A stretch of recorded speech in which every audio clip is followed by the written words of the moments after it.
அனைவருக்கும் என்னுடைய அன்பார்ந்த வணக்கங்கள்.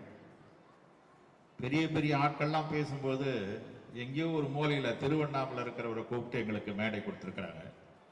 ஆனால் என்னுடைய ஆதங்கம்லாம் என்ன அப்படின்னா, இந்த கூட்டத்தினுடைய டாபிக்கே இளைஞர்கள் தான் நிறைய போட்டுக்கிறது, யூத் அப்படின்னு சொல்லிட்டு. ஆனால் அங்கே பக்கத்து ஹாலில் 15 பேர் தாங்கிறாங்க யூத். வீரத்துறவி ஒரு வார்த்தை சொன்னார், நான் இந்தியாவையே மாற்றி காட்டுகிறேன். அடுத்த லைன் சொன்னார், 100 இளைஞர்களை என்னிடம் தாருங்கள், இந்த பாரதத்தையே மாற்றி காட்டுகிறேன். நானும் அதே மாதிரி ஒரு அறைக்கோவல் விடுகிறேன். இங்க வந்திருக்கிற வயசானவங்க கூட நினை, 100 இளைஞர்கள் 1000 இளைஞர்களை என்னிடம் தாருங்கள். அடுத்த 5 ஆண்டுகளில் தமிழ்நாடு ரெட்டி இனத்தை திரும்பி பார்க்கக்கூடிய அளவில் என்னால் திட்டத்தை தர முடியும். சும்மா வாயில சொல்லலைங்க, நிறைய எங்கிட்ட பொட்டன்ஷியல் பிளான் இருக்குது, சஸ்டைனபிள் டெவலப்மெண்ட் பிளான் இருக்குது. நான் இதை சாதாரணமா சொல்லல. 15 ஆண்டுகளாக அரசாங்கத்தில் ஸ்டேட் இன்ஸ்டிடியூட் ஆஃப் ரூரல் டெவலப்மெண்ட்ல என்னுடைய மோட்டிவேஷன் ஸ்பீச்சில் இன்னைக்கு தமிழ்நாட்டில் பல இடங்களில் கண்ணுக்கு தெரியாமல் தொழில் முனைவோர் இருக்கிறார்கள். தயவு செய்து நம்பிக்கை வையுங்கள், இளைஞர்களை கொண்டு வாருங்கள். பட்டாபிரெட்டியார் சொன்னார், நிறைய பேர் சொன்னாங்க நமக்கென்று ஒரு அடையாளம் இல்லை, நிறைய லிஜெண்ட் இருக்கிறாங்க. ஏன் இவங்கெல்லாம் சேர்ந்து ஒரு யூனிட்டி ஆக்கி ஒரு பேங்க், டிஎம்பின்னு ஒரு பேங்க், அதில் அக்கௌண்ட் யாருன்னா நம்மளாம் வச்சுக்கிறோம். ஆனால் அதனுடைய அக்கௌண்ட் பார்த்தீங்கன்னா நாடார்கள். நமக்கென்று ஒரு வங்கி ஏன் ஆரம்பிக்க முடியாதா? தயவு செய்து இந்த லிஜெண்ட் எல்லாம் சொல்லுங்க சார். நீங்க தான் சார் இளைஞர்களை இன்னைக்கு தயாராக இருக்கிறாங்க உழைப்பதற்கு. ஆனா வழிகாட்டக்கூடிய ஒரு வாய்ப்பை நாம் ஏற்படுத்த நிச்சயமா நான் சொல்றேன். என்ன செஞ்சிருக்கிறோம் சொல்லும், அவரவர்கள் அவர்களுடைய தொழிலை வளர்த்திருக்கிறோம், இல்லை என்று சொல்லவில்லை. கொடி கட்டி பறந்த ஒரு காலத்துல இல்லை என்று சொல்லவில்லை. இன்னைக்கும் ஒரு சிலர் அவங்களுடைய லைன்ல கொடி கட்டி பறக்கிறார்கள். ஆனா இளைஞர்களை ஒருங்கிணைத்து இந்த தமிழ்நாட்டில் இருக்கக்கூடிய ரெட்டி இளைஞர்களை ஒரு மாபெரும் சக்தியாக மாற்றுவதற்குரிய வாய்ப்பை நாம் ஏற்படுத்தவில்லை. அரசாங்கத்தில் நிறைய இருக்கிறது. இன்றைய அரசாங்கம், மத்திய அரசாங்கம், மாநில அரசாங்கம் தொழில் முனைவோருக்கான திட்டங்கள் நிறைய இருக்குது சார். 10 பைசா வேணாம் சார், உங்களுக்கு அனைத்து விதமான பயிற்சிகளை கொடுத்து நீங்கள் தொழில் தொடங்குவதற்குண்டான வாய்ப்பை தருவதற்கு இருக்கு. ஒண்ணு இல்ல, 1000 இளைஞர்கள் நான் சொன்னேன். இன்னைக்கு லிஸ்ட் எடுங்க, 1000 இளைஞர்கள் பட்டியல் எங்கிட்ட கொடுங்க. அடுத்த 5 ஆண்டில் அவர்கள் அத்தனை பேரும் முதலாளிகள்.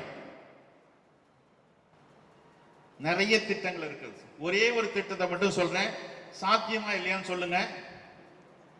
சென்னையிலிருந்து கன்னியாகுமரி வரையில் இன்றைக்கு இருக்கக்கூடிய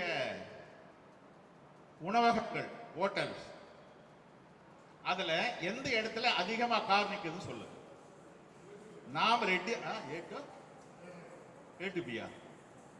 நாம் ரெட்டியார்கள் நடத்தக்கூடிய ஹோட்டல் அதிகமா நிக்குது சார். அடுத்தது தரமான ஹோட்டல்கள் எடுத்தது. அந்த தரமான ஹோட்டல்களை ஏன் நாம் நடத்த முடியுமா முடியாதா? முடியும் என்பது என்னுடைய வாதம். அந்த 1000 இளைஞர்களுக்கு உண்டான வாய்ப்பை நாங்கள் ஏற்படுத்தி தருகிறோம். அவங்க ஒன்னும் 10 பைசாவோட தர வேணாம், பயிற்சி தர்றோம். தேவையான நிதி ஆதாரங்கள் மத்திய அரசாங்கம் தருவதற்கு தயாராக இருக்கிறது. காரணம் அவர்கள் இளைஞர்கள். இன்று அரசாங்கம் இளைஞர்கள் கையில் தான் இருக்குது அப்படின்னு சொல்றாங்க. அந்த இளைஞர்களை நாம் எத்தனையோ பேர் வெளிநாடு போங்க, நான் வேணாம் சொல்லல. கிராமத்தில் படித்த 18 வயதுக்கு மேற்பட்ட 30 வயதுக்கு உட்பட்டவர்கள் 8வது 10வது டிகிரியே வேணாம் சார், எனக்கு சாதா படிப்பு படித்தவங்களை எங்கிட்ட அனுப்புங்க சார், டிகிரி படிச்சவங்களே அனுப்புங்க சார். இந்த உணவக தொழில் நாளைய ஒரு சரியான தொழிலுக்கு முன்னோடி சார். அதற்கு தேவையான வாய்ப்பை நாம் ஏற்படுத்தி கொடுத்தோம்னா, அடுத்த மீட்டிங் இவர் சொல்றாரு இல்லைங்களா, ஒரு 5 ஆண்டுகள் கழித்து இந்த மாதிரி வயதானவர்களே இங்க இருக்க மாட்டாங்க சார். இளைஞர் பட்டாளம் முழுமையாக இருக்கும். ஒரு சில இயக்கங்கள் இளைஞர்களைத்தான் குறிவைக்கிறது, நாம் முதியவர்களைத்தான் குறிவைக்கிறோம். இங்க உட்கார்ந்து அத்தனை பேரும் முதியவர்கள் தான், இளைஞர் பட்டாளமே இல்லை. பக்கத்துல போனா 5 பேர் இருக்கிறாங்க. இங்க வந்திருக்கிறவங்களுக்கு ஆளுக்கு 2 பேர் இல்ல ஒருத்தர் இல்லைன்னா தெரிஞ்சவங்க. 1000 இளைஞர்கள் தமிழ்நாட்டில், தமிழ்நாடும் கேரளா ஆந்திராவும் இது பாண்டிச்சேரியும் சேர்ந்து 45 லட்சம் மக்கள் நாம் வாழ்கிறோம். நல்லா யோசனை பண்ணி பாருங்க. இந்த 45 மக்கள் தொகை இருக்கக்கூடிய நாம் எத்தனை பேருமே லிஜெண்டுங்க சார், அத்தனை பேருமே அறிவாளிகள் சார், அத்தனை பேருமே திறமை படைத்தவர்கள் சார். ஆனால் ஒருங்கிணைக்க முடியவில்லை. நீங்க ஒருங்கிணைச்சிட்டீங்களா? நான் ஒருங்கிணைக்கிறது விட மாட்டான், நிச்சயமா நான் சொல்றேன். அரசியல் பின்புலம் இருக்கிறது. நீ ஒருங்கிணைச்சிட்டீங்கன்னா நீ தாங்க தலைமை. 1988 திருச்சி மகாநாட்டில் ஒரு பத்திரிகையாளர் குறிப்பிடுகிறாரு. அந்த ஊர்வலம் போகும்போது ஒருத்தர் சொல்றாங்க, அடுத்த முதல்வரே வாழ்க அப்படின்னு ஒரு கோஷம் போட்டாங்க. தெரிஞ்சிருக்கணும் வக்கீல். அதை நானும் கேட்டேன். அந்த பிரஸ்ஸுக்கார் எடுக்கிறாரு, நாங்க போற போக பார்த்தா ரிட்டையருங்க கையில மறுபடியும் போயிடுமே. ஒரு அச்சத்தை அரசியல்வாதிகள் நம்மிடம் எதிர்பார்க்கும். காரணம் எல்லாருமே லிஜெண்ட் சார். இது நம்ம இனத்தை பொறுத்தவரையில் ஜெனட்டிக் லிஜெண்ட் என்பார்கள். பிறவியிலேயே திறமை வாய்ந்தவர்கள் நம் ரெட்டியார்கள். மற்ற இனத்திற்கு இல்லாத ஒரு ஜெனட்டிக் கேரக்டர் நம்ம ரெட்டியாருங்க. காரணம் என்னன்னா, அந்த மாதிரியான ஒரு ஜீன் நம்ம கிட்ட இருக்கு. எல்லாரும் சொன்னாங்க நாங்க வாரி கொடுத்தவங்க வள்ளல் அப்படின்னு.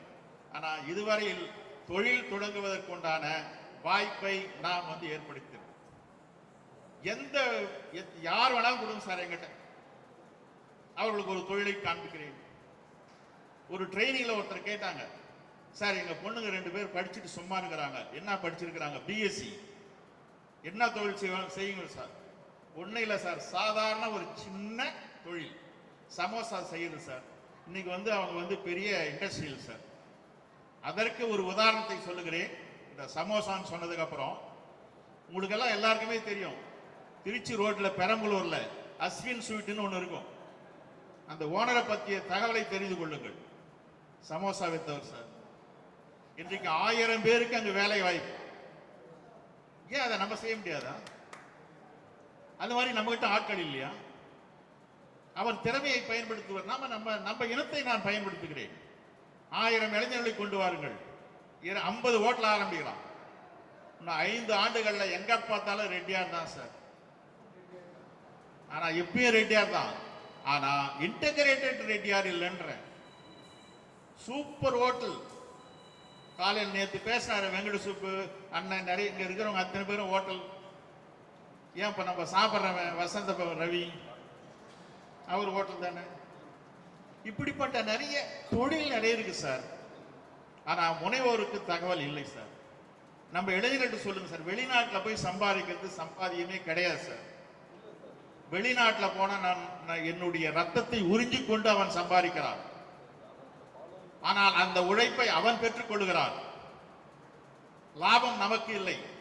நம்ம என்ன நினைக்கிறோம், 2 லட்சம் ரூபாய் மாசம் ஹாப்பி. ஆனா உன்னுடைய உடல், உன்னுடைய ஹெல்த் அவ்வளவும் சீரடைகிறது. 8 மணி நேரம் உழைக்க வேண்டியது 16 மணி நேரம் உழைக்கிறான் சார். நான் நிறைய பசங்களை பார்க்குறேன், பேசினே நடப்பாங்க. என்னன்னா ஹோம் ஒர்க்கா பக்கத்தில் பேச மாட்டேங்கிறான் சார், ஹோம் ஒர்க்ன்றான் சார். என்னுடைய சக்தியை நான் எங்கேயோ ஒருவருக்கு அடமான வைத்து விட்டேன். ஏன் இந்த ரெட்டியார்கள் தனக்காக வைக்கக்கூடாதா? தயவு செய்து இன்னைக்கு ஒரு கோரிக்கை வைக்கிறேன். நிறைய என்கிட்ட இருக்குது மெட்டீரியல், ஆனால் இந்த நேரத்தில் பேசுறதுக்கு டைம் இல்லை. ஏன்னா நேரம் கருதி தயவு செய்து உங்களுடைய மனதில், உங்களுடைய எண்ணத்தில் தயவு செய்து குறித்துக் கொள்ளுங்கள். 1000 இளைஞர்கள், நீங்க யாரா இருந்தாலும் சரி என்கிட்ட லிஸ்ட் கொடுங்க சார். இந்த 1000 இளைஞர்களுக்கு வழிகாட்டக்கூடிய, அவர்களை பெரிய தொழில் முனைவோராக மாற்றக்கூடிய அனைத்து திட்டங்கள் இருக்குது. 360 திட்டங்கள் இருக்கு சார்.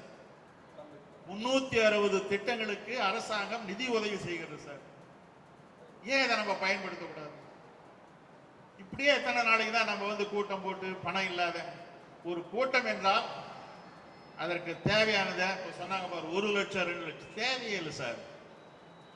நம்ம கிட்ட இருக்கக்கூடிய திறமையை பயன்படுத்தணும்னா அவன் 10 லட்சம் நானே கொடுக்குறேன் அப்படின்னு கொடுத்துட்டு போவோம். அந்த இளைஞர்களுக்கு வாய்ப்பு தாருங்கள். தொழில் முனைவோருக்கு தேவையான வாய்ப்புகளை டேக்வான் மூலமாக நாங்கள் செய்வதற்கு எங்க கூப்பிட்டாலும் சரி சார். Throughout Tamil Nadu sir. எந்த தொழில், நீங்க என்ன தொழில் கேட்கறீங்களா சார், உட்காந்து எடுத்து தொழில். ஒருத்தர் என்ன கேட்டார் இந்த மாதிரி தான் பேசும்போது, சார் நான் உட்காந்துன்னே இருக்கணும் ஏசி ரூம்ல. ஓகே, தரேன் தொழில். சார் நான் உழைக்க வேண்டும், தருகிறேன் தொழில். ஒருத்தர் கேட்டார் நான் வெளியில வேலை செய்யணும். சார் ஆடு மேய்க்கிற தொழில் ஒருத்தருக்கு சொல்லி கொடுத்தேன் சார். ஈரோட்ல ஒரு கிளாஸ் எடுக்கும் பொழுது ப்ரொஃபஸர் சார் நல்லா யோசனை பண்ணி பாருங்க, காலேஜ் ப்ரொஃபஸருங்க 15 பேர் வேலையை ரிசைன் பண்ணிட்டு ஆடு மேய்க்கிற தொழில் தருமபுரியில் ஆரம்பிச்சாங்க. இன்னைக்கு எல்லாருமே கோட்டீஸ்வரன். ஒசூர்ல ஒரு கிளாஸ் நடக்கும்போது பெண்கள் கேட்டாங்க, எங்களுக்கெல்லாம் என்ன தொழில் சொல்லி கொடுக்க போறீங்கன்னு. என்ன தொழில் செய்யறதுன்னு தெரியாத நாங்க முழிக்கும் போது பக்கத்தில் இருக்கக்கூடிய Titanic watch company, Titan watch company ஒரு செட்டு ட்ரெஸ் அவங்க வந்து சலவை செய்து தருவதற்கு அந்த கம்பெனி அனுமதித்த தொகை 640 ரூபாய். ஒரு பேண்ட், ஒரு ஷர்ட், இன்னர் 2.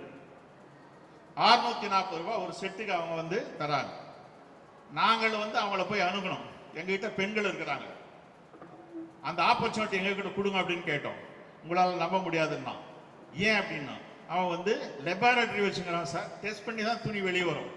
அதே லேபில் நான் தர்றேன், எனக்கு 200 ரூபாய் கொடுங்க. 640 எங்க, 200 எங்க? அந்த ஓனர் ஒத்துக்க மாட்டேன்ட்டார். மறுபடியும் அரசாங்கத்தை வச்சு மூவ் பண்ணி 1800 தொழிலாளர்களுடைய துணியை சலவை செய்து தரக்கூடிய ஒரு வாய்ப்பை அவரிடமிருந்து பெற்று அந்த பெண்கள் கிட்ட ஒப்படைச்சு ஒசூருக்கும் பக்கத்துல ஏறக்குறைய 20 கிராமங்களில் இருக்கக்கூடிய பெண்கள் இன்றைக்கு சுய அந்த பொருளாதாரத்தில் தன்னிறைவு பெற்றிருக்கிறார்கள். ஏன் நம்ப முடியாதா? 8 வருஷத்துக்கு முன்ன அவங்களால பஸ்ல போக முடியாது. இன்னைக்கு எனக்கு தெரிஞ்சு வந்து 6 வீட்டுல ஆடி கார் வச்சுக்கிறாங்க பெண்கள் சார். அவங்களுடைய தொழில் சாம்ராஜ்யம் வளர்ந்திருக்கு சார். ஏன் அதை நம்மளால முடியாதா? எந்த தொழில் சார்? ட்ரெயின்ல போயிருந்தேன் நான், ட்ரைனிங் சென்டர்ல இருந்து ட்ரைனிங் போகும்போது ஒரு சின்ன க்ளூ கிடைச்சது. ஒரு வயசான அம்மா கூவி கூவி வித்துக்கிட்டு இருந்தாங்க. வியாபாரம் நடக்கல. என்ன வியாபாரம் செய்யலாம்? இதே வியாபாரத்தை கொஞ்சம் மாடிஃபை பண்ணு. ஒண்ணுல கீரை வித்துட்டு இருந்தாங்க. அந்த கீரையை இனிக்கி கவர்ல போட்டு அந்த வியாபாரத்தை பண்ணு. வர்றவங்க வந்து அந்த லேடிஸ், ஒர்க்கிங் லேடிஸ் வாங்கி போவாங்க, ஈஸியா இருக்கும் அப்படின்னு. அந்த அம்மா பாருங்க, அந்த வயசான அம்மா கீரையை மட்டும் இல்லை காய்கறியும் கட்டி பிளாஸ்டிக்ல போட்டு வித்தாங்க சார். ஒரு முறை போகும்போது, ஐயா சௌக்கியமா இருக்கிறீங்களா அப்படின்னு எங்க ஒரு 100 பேர் எதிர்க்க என்ன கூப்பிட்டு கேட்கிறாங்க. சாதாரணமான தொழில் முனைவோர். தயவு செய்து வந்து தொழிலை கற்றுக்கொள்ள ஆர்வமாக இருப்பவர்கள் யாரா இருந்தாலும் சரி சார், நிறைய வாய்ப்புகள் இருக்கு சார். வானம் பார்த்த பூமி ராமநாதபுரம், அங்க ஒருத்தர் கேட்டார் என்னன்னு. வெறும் இல்ல 10 சென்ட் என்கிட்ட இருக்குதுன்னார். இன்னைக்கு வந்து மாதத்திற்கு 1 லட்சம் ரூபாய் சம்பாதிக்கிறார். அவர் ஏற்றுமதி செய்யக்கூடியதுன்னா தெரியுங்களா? முருங்கைக்கீரை சார், ஃபாரினுக்கு ஏற்றுமதி பண்றாரு சார். என்டர்பிரனர் சார், அந்த மாதிரியான தொழில் சார். தொழில் என்றால் உங்களுக்கு என்ன தேவை, உங்ககிட்ட என்ன பொட்டன்ஷியல் இருக்குது சொல்லுங்க. அதுக்கு ஏற்ற தொழிலை நாங்கள் சொல்லித் தருவதற்கு தயாராக இருக்கிறோம். இந்த நேரத்தில் எங்களுக்கு வாய்ப்பளித்த டேக்பானுக்கு எங்களுடைய நன்றி. டேக்பானை தொடர்பு கொள்ளுங்கள். தமிழகத்தில் எங்கிருந்தாலும் தொழிலை கற்றுத்தருவதற்கு நாங்கள் தயாராக இருக்கிறோம் என்று கூறி விடைபெறுகிறேன். நன்றி, வணக்கம்.